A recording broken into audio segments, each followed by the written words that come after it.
Alright, let's take a look at the last 47 signings Jose Mourinho has ever made in club football and rate how well they performed for him at those specific clubs. Ricardo Carvalho, 7 out of 10. This transfer actually made perfect sense. This was the third club Jose Mourinho would be coaching Ricardo Carvalho at, snapping him up from Chelsea in August 2010 for 6.7 million. He made 50 league appearances for Madrid, won both La Liga and Copa del Rey before leaving for Monaco in 2013. Angel Di Maria, 9 out of 10. 25 million euros is all Angel Di Maria cost when he arrived from Benfica in June 2010. Considering he'd go on to play 190 times for the club and would be instrumental in bringing home the La Liga title, 2 Copa del Reys and the Champions League, I would say that was a pretty amazing signing. He definitely deserved better than to be booted out to a club who just finished 7th in the league and still had the likes of Fellaini and Phil Jones on the goddamn payroll. Sami Khedira, 8 out of 10. Signed from Stuttgart in July 2010, Sami Khedira was living the dream. Snapped up after his breakthrough performances for Germany at the 2010 World Cup, he went on to play over 160 times for the club before moving on to Juventus in 2015. Brilliant signing. Mesut Ozil, 9 out of 10. It seems mental to think that once upon a time Mesut Ozil was hailed as Real Madrid's best player after Cristiano Ronaldo. Nowadays the lad can't even get past Joe Willock in the Arsenal team. I'm not sure if it's laziness and whether the fellow would rather drown in a sea of money than break into a mild sweat, but it's a real shame what's happened to him. In Spain, he was a superstar. Like Khedira, he was signed after an impressive World Cup for Germany, arriving from Werder Bremen for 15 million quid. He lasted 3 years in Spain, making 159 appearances, racking up 27 goals and 80 assists in just 3 years. To put that into context, Kevin De Bruyne is 50 assists in 2015. Mental, absolutely mental. It's just a shame that Ozil now has all the work ethic of Rebel Wilson at the gym. That poor girl probably wouldn't touch a treadmill unless it was coated in butter. Emmanuel Adebayor, 6 out of 10. This transfer always confused me. In January 2011, Emmanuel Adebayor was the 5th choice striker at Man City, behind the likes of Mario Balotelli and Joe, a man with a touch of a one-legged postman. So what business do Real Madrid have in snapping him up on a 6-month loan? Adebayor may have only been 26, but had spent the previous 2 years demonstrating all the motivation and determination of a bag of squirrel vomit. Well, he scored 8 goals in 22 games while at Madrid, including a brace against Tottenham in the Champions League, and even a hat-trick against Almeria. It wasn't enough to make his transfer permanent though. I'll give him a solid 7 out of 10. Nuri Sahin, 3 out of 10. A 10 million euro signing from Borussia Dortmund in May 2011. Nuri Sahin was a big bag of disappointment. He played 4 league games for Real Madrid, then played just 7 in a loan spell at Liverpool, which was the final nail in the coffin, and he was trucked back to Germany as quick as humanly possible. Hamid Altintop, 3 out of 10. I'm really not sure what the point of this was. Hamid Altintop, a former Bayern Munich defensive midfielder, was dragged in from the unemployment office in May 2011. He played 5 league games, scored 1 goal, and was essentially used to stick out the cones in training before moving on to Galatasaray. Absolutely pointless. Jose Callejón, 6 out of 10. A former Real Madrid youth product, Jose Callejón was re-signed from Espanyol for 5.5 million in May 2011. He had a decent first season, netting 13 goals in 36 games, followed it up with 7 and 41 the following year. And then Gareth Bale arrived, so the lad who was once viewed as an up-and-coming talent at the Bernabeu was now about as appealing as pig feces. Punted out to Napoli for a measly 10 million quid. Rafael Varane, 10 out of 10. Incredible signing and arguably Jose Mourinho's greatest of all time, and I really mean that. In June 2011, Mourinho plucked some stocky teenage kid out of the Lens backline for just £8 million. £8 million for a man who's arguably the second best centre back in world football. It's 8 years later, the man has gone on to play 279 times, won 2 La Liga titles, 4 Champions Leagues, a goddamn World Cup, and he cost £8 million. The lad would probably cost about 20 times that in this goddamn market. Fabio Contrao, 5 out of 10. This wasn't such a fantastic signing. Signed from Benfica for 30 million quid plus Ezekiel Garay, Fabio Contrao did last 7 years as a Real Madrid player. He also played just 55 league games for the club. He was never getting past Marcelo and so had his career strangled to death with a bunch of disappointing loan spells. The man is currently 31 and no doubt spends his mornings flicking through daytime TV while applying for part-time work done as local Sports Direct. Michael Essien, 7 out of 10. Another former Chelsea lad, Jose Mourinho dragged in Michael Essien on a loan deal from the Blues in August 2012. To be fair, he made 35 appearances in his only season at the club, sometimes as an emergency right back, and he didn't complain about it either. Luka Modric, 10 out of 10. It's crazy to think Luka Modric was voted the worst signing in La Liga in his first season at the club. A £30 million arrival from Spurs. Yes, he started slowly, but it's 8 years later, he's made over 300 appearances, won 4 Champions Leagues, a league title, reached the World Cup final, and he's also the current Ballon d'Or winner. Some signing. Diego Lopez, 8 out of 10. This was mental. Diego Lopez was 32 years old, and in his last spell at Real Madrid, had spent 2 seasons with his arse very much stapled to the bench. Here he was being dragged in from Sevilla midway through the 12-13 season as a £3.5 million short-term replacement for the injured Iker Casillas. Except he kept the number 1 shirt, with Casillas, one of the world's most iconic goalkeepers and a club legend, shoved in the goddamn stands. Fair play. I mean, Lopez, if you tell him that he'd last 18 months at Madrid, he'd have probably been happy to play 5 games, let alone 62. Mark Schwarzer, 8 out of 10. Clearly, Mourinho had a thing for signing Asian keepers on the cheap, as do Chelsea. In July 2013, Mark Schwarzer signed from Fulham on a free transfer, despite being nearly as old as time itself. The experienced Aussie was nearly 41 years of age, and surely just signing up to sit on the bench for 9 months. As it happens, he'd end up playing 12 games, one of which included a clean sheet in a Champions League semi-final out at Atletico Madrid, and another clean sheet, his 150th in the Premier League, just 5 days later at Anfield, facing arguably the deadliest attack in British football. All the Reds had to do was take 2 goals past the 41-year-old goalie, and they'd have won the league. But Schwarzer couldn't be beaten, and the following year, he was given a replica league winner's medal, and has surely gone down as a Stamford Bridge cult hero. Mark van Ginkel, 1 out of 10. Just think about this for a moment. Jose Mourinho spending the summer chucking 8 million quid at Vitar Sanhem for Mark van Ginkel, when he already had Kevin De Bruyne stuffed in a shoebox under the stairs. Maybe Jose has a lifelong fear of anything ginger, then again probably not considering he once signed Steve Sidwell, but to completely neglect De Bruyne in favour of Van Ginkel, Christ above. He played 2 games for Chelsea, was spat out on loan spells to AC Milan, Stoke and PSV, and the tragic thing is, it's 6 years later and that poor fella is still contracted at Chelsea. Samuel Eto'o, 7 out of 10. Let's be honest, Samuel Eto'o was past his best in 2013. He was an aging striker who just spent the previous 2 years trading ambition for finance out the back arse of Russia. He lasted 1 season at Stamford Bridge but scored 12 in 35 games, including a hat-trick against Man United, goals against both Spurs and Arsenal.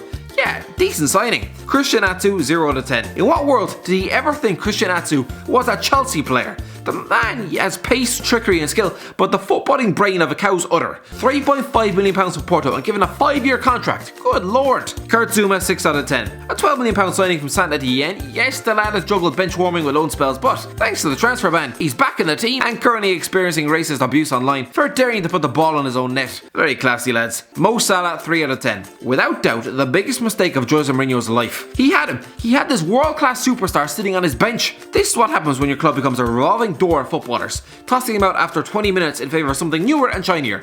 You're going to end up letting genuine world-class talent slip through the cracks. Salah was an £11 million signing from Basel in January 2014, and for that price, it could have ended up being the greatest transfer in Premier League history. But no, Mourinho chose to give him just 13 Premier League games, and then decided to show him the Juan Cuadrado treatment, tossing him out on loan to Roma. Absolutely idiotic. Andre Schürrle, 7 out of 10. I'll be honest, when Andre Schürrle traded Bayer Leverkusen for Chelsea in a hefty £18 million deal, I didn't expect much. But no, he'd go on to score 14 goals in 65 games, including a hat-trick against Fulham, helped the club to a League and Cup double, as well as getting on the score sheet in a World Cup semi-final against Brazil. Then again, who the hell didn't? Nemanja Matic, 8 out of 10. Not the last time Nemanja Matic is going to be featured here. A former Chelsea bench warmer, Jose Mourinho was now shelling out 21 million quid in January 2014 to bring the Serbian back from Benfica. He got off to a great start, being named man of the match in a 1-0 win at the Etihad, whereas before he was anonymous in his sole 2 league appearances at Stamford Bridge. Now Matic was instrumental in their League and Cup double success. Yes, his performances then turned into that of a wet paper bag during that god-awful 15-16 campaign, but for the most part, Matic was a solid signing. Willian, 8 out of 10. Dragged in from the Spurs medical room for 30 million quid, Willian has proved to be a very good signing. Yes, his goal return is pretty pathetic for a Brazilian winger. 28 league goals and 201 Premier League appearances? Come on, lad. But you can't argue with silverware haul. Didier Drogba, 7 out of 10. Returning to the club in July 2014, just 2 years after bowing out as a legend, there were worries that this man could perhaps tarnish his legacy. After all, what better way is there to walk out of a club after 8 years of service than with your last kick of football being the winning spot kick to finally win them the Champions League? But now, Drogba played 40 times that season. Yeah, 40 times. He scored 7 goals, including the opener at Old Trafford in his 350th appearance for the club. He bowed out a league champion, his first title since 2010. Absolute hero. Mario Pasalic, 0 out of 10. I know what you're thinking. Who the hell is this? A teenage midfielder from Hajduk Split, bought for 3 million quid in July 2014. He never played and was just relegated to 5 pointless loan spells. Yeah, it's 6 years later and he's still at the club. Just sell him for the love of God. Loic Remy, 5 out of 10. Having failed the medical at Liverpool, Chelsea decided to chuck 10.5 million quid at QPR for Loic Remy in August 2014. He was given Romelu Lukaku's number 18 jersey and proceeded to score 8 league goals in 32 games for the club. Not great. Philippe Luis, 4 out of 10. Now don't get me wrong, Philippe Luis was a top left back and one of the best around, but at Chelsea it just did not work out. Signed from Atletico Madrid for £15.8 million in July 2014, he only played 15 league games for the club before being returned to sender the next summer, where again he's gone on to prove his class. Juan Cuadrado, 3 out of 10. Yeah, this was one of the worst deals known to man. After a decent World Cup for Colombia 6 months earlier, Chelsea were not only chucking a sizable 23 million quid at Fiorentina for Juan Cuadrado, it was also a deal which saw Mo Salah move in the other direction on loan. Good Christ. He played 15 games in all competitions, displayed all the poise of a headless barnyard animal before being spat out to Juventus in 2015. Cesc Fabregas, 8 out of 10. This is the signing that won Chelsea the league. A £30 million arrival from Barcelona, Cesc Fabregas instantly struck up a deadly on-pitch rapport with Diego Costa and finished his debut season with 18 assists and a league winner's medal. Yes, like Matic, he spent the last 6 months of Mourinho's reign playing like a constipated duck, but when he was on form, incredible player for Jose. Diego Costa, 9 out of 10. Diego Costa is the type of man who'd probably strangle his own granny if she looked at him cockeyed, and seemed to be moaning about the English weather from the moment he landed in West London. But hey, like Fabregas, this was a signing which won Chelsea the league. Inspired arrival, he scored 20 goals in 26 league appearances during his debut season, and yeah, won a league and cup double. Kennedy, 2 out of 10. A £6.3 million arrival from Fluminense. What's Kennedy done in the last 4 years? Played 27 games for Chelsea, flattered to deceive in most, managed to offend the entire population of China in a single tap of his phone, disappointed out on loan at both Watford and Newcastle, and now he's tying up a move to Getafe. Woeful. Asmir Begovic, 5 out of 10. This was probably the turning point in Asmir Begovic's career. In 2015, this lad was keeping Jack Butland out of the Stoke net, was hailed as one of the league's brightest keepers, and was even banging them in from his own box. Then the move to Chelsea happened, where he mostly warmed the bench for 2 years. Fast forward to 2019, and after losing his place to Aaron Ramsdale for Christ's sake, he's now getting dumped out the back arse of Azerbaijan, where his career will no doubt fade into oblivion. Baba Ravan, 2 out of 10.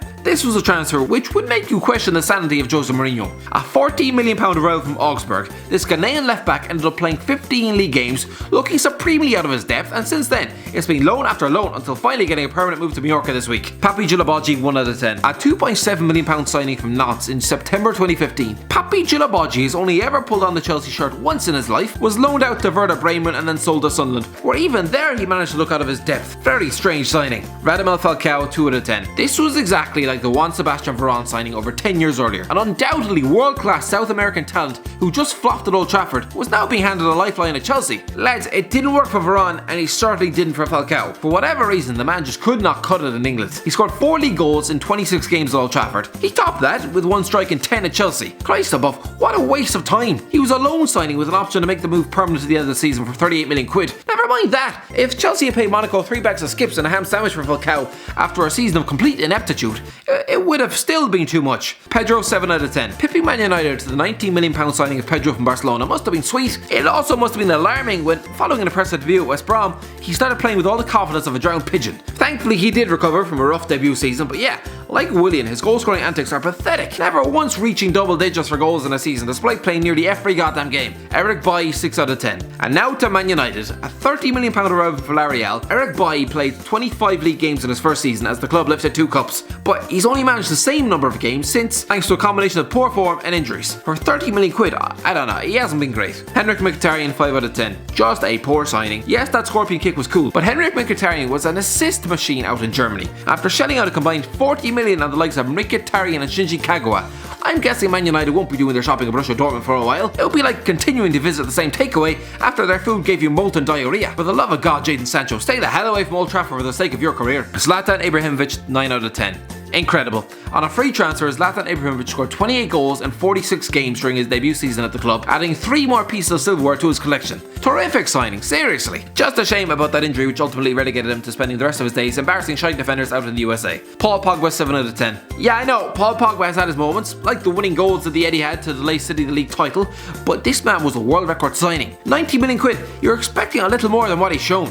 This is a World Cup winner who has failed to get Manchester United back to the top of the pile, or even last season, into the Champions League. Victor Lindelof, 8 out of 10. Despite a rough start, Victor Lindelof, a £30 million signing from Benfica in June 2017, has finally come good. He's looked solid. Nemanja Matic, 6 out of 10. 40 million quid is what this man cost. I'm sorry, but that was 40 million quid that should have been spent elsewhere. He's had his moments under Jose, like that screaming half volley against Crystal Palace, but no, I'm sorry. He's been largely disappointing for the club. Romelu Lukaku, 8 out of 10. If we're solely judging Romelu Lukaku's time under Jose Mourinho, then I think this was actually a good signing. Yes, he costs a lot, 72 million quid, but hey, he scored 27 goals in his first season. As far as I'm concerned, that is a damn good return. For Christ's sake, that's only 1 less than Zlatan managed in his first season, and everyone was queuing up to kiss his feet. Alexis Sanchez, 1 out of 10. One of Jose Mourinho's worst ever signings. Yes, it was good to get Mkhitaryan off the wage bill, and must have been sweet to finally pip their neighbours to a signing, but paying Alexis Sanchez close to £500,000 a week, and for this to be his end product, ridiculous, absolutely absolutely shambolic. He scored 3 goals in a calendar year for Mourinho. Pathetic. For that sort of wage, and with the ability we all know he has, absolutely ridiculous. Diego Dalot, 4 out of 10. This man has next Darmian written all over him. A £90 million signing from Porto in June 2018. The fella has barely got off the bench in months. Just a matter of time before he's given the boot. Fred, 5 out of 10. Fred cost Manchester United over 40 million quid. Jose Mourinho placed a lot of faith in this man to finally free up the likes of Paul Pogba, but it just has not worked. Lee Grant, 10 out of 10. Absolutely world-class signing. Nothing more needs to be said.